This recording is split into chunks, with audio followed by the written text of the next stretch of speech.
Para pendengar Resi Dehonian yang diberkati Tuhan, selamat berjumpa kembali dengan saya, Romo Yohanes Rasul Susanto dari Kisting, Lampung. Kita berjumpa dalam Resi Dehonian edisi Selasa 25 Oktober 2016. Marilah sejenak kita simak sabda Tuhan bagi kita di hari ini menurut Injil Lukas bab 13 ayat 18 sampai dengan 21.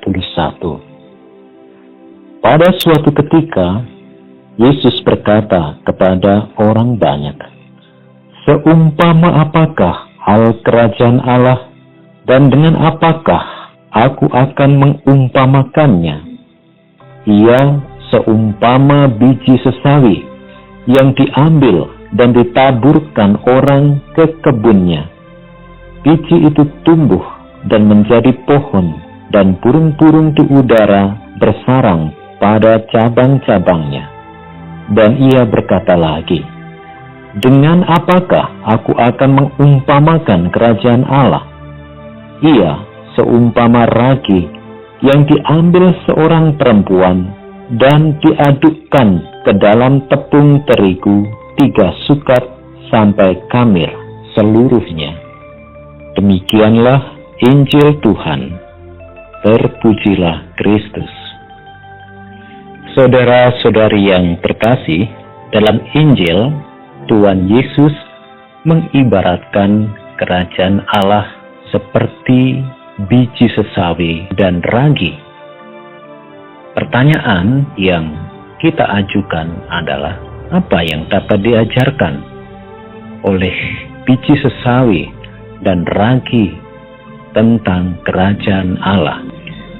Di antara kita mungkin sudah ada yang pernah melihat biji sesawi yang begitu kecil, tetapi ketika ia ditanam dan kemudian tumbuh, akan berkembang menjadi sebuah pohon yang besar, yang akan menarik perhatian begitu banyak burung untuk datang hingga kepadanya.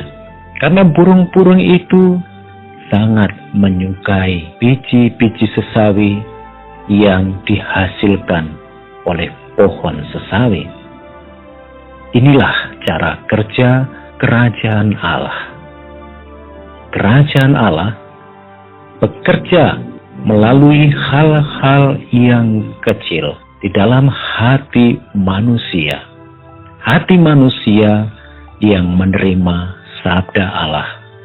Menerima artinya menghidupi apa yang diimani, yang diyakini sebagai sabda Allah, sebagai kehendak Allah, melalui hal-hal yang konkret, yang sederhana, untuk menjadi orang yang makin baik, makin menyerupai Kristus. Kita memang harus tekun berlatih berbuat baik. Dan ada banyak hal yang bisa kita lakukan untuk berbuat baik. Mulai dari sekadar menyapa kepada orang yang kita jumpai, memberi senyum, memberi salam, sampai pada memberikan pertolongan kepada mereka yang sedang dalam keadaan kekurangan, membutuhkan perhatian, membutuhkan dukungan, membutuhkan pengampunan, membutuhkan persahabatan dan kehangatan kita. Inilah cara kita untuk terlibat dalam menghadirkan kerajaan Allah di dunia ini. Lebih dari sekadar membantu orang untuk dapat makan dan minum, tetapi menolong orang-orang untuk juga boleh mengalami kedamaian, sukacita, kebahagiaan di dalam hidup. Apa yang kita lakukan kiranya tidak harus terlihat atau diperlihatkan kepada orang-orang. Tetapi kalau itu hal-hal yang baik, maka buahnya juga akan baik. Baik bagi diri sendiri maupun baik bagi orang lain. Perbuatan baik akan mengubah diri kita menjadi pribadi yang semakin serupa dengan Kristus dari dalam.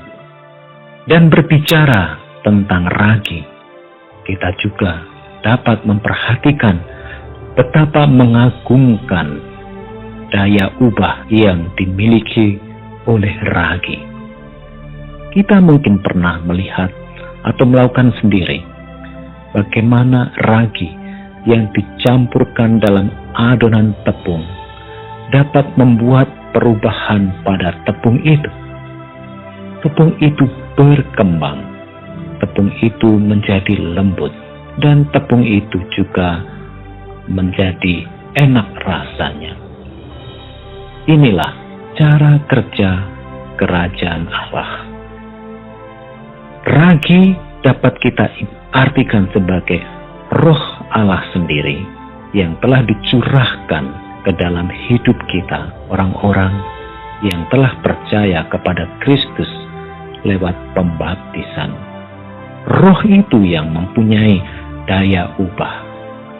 Tetapi itu hanya akan mempunyai daya ubah jika kita juga mau senantiasa membuka diri atas apa yang menjadi kehendaknya.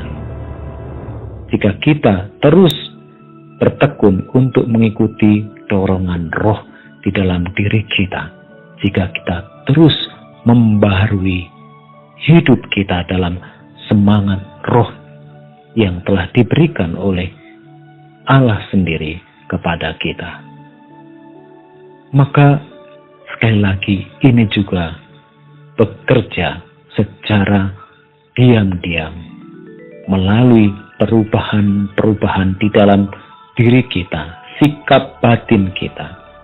Dalam konteks tahun belas kasih ini menggerakkan kita untuk menjadi pribadi yang makin berbelas kasih, pribadi yang makin mampu mengampuni dan mengasihi sebagaimana orang membutuhkan pengampunan dan kasih kita. Bukan hanya didasarkan pada kehendak baik kita atau rasa kewajiban kita, tetapi didasarkan oleh dorongan roh yang ada di dalam diri kita. Kita tahu bahwa dalam kenyataannya ini tidak mudah. Roh sungguh harta yang berharga di dalam diri kita, tetapi kita ibarat bejana tanah liat yang harus menampungnya. Betapapun kita harus terus memelihara karunia ini dan memohon kepada Allah supaya kita makin hari makin dimampukan untuk hidup berdasarkan semangat roh Allah sendiri, bukan semangat kemanusiaan kita pribadi.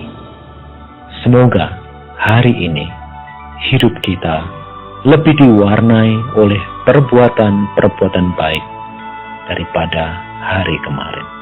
Semoga hari ini roh Allah lebih merajai hidup kita, keputusan-keputusan dan perbuatan-perbuatan kita.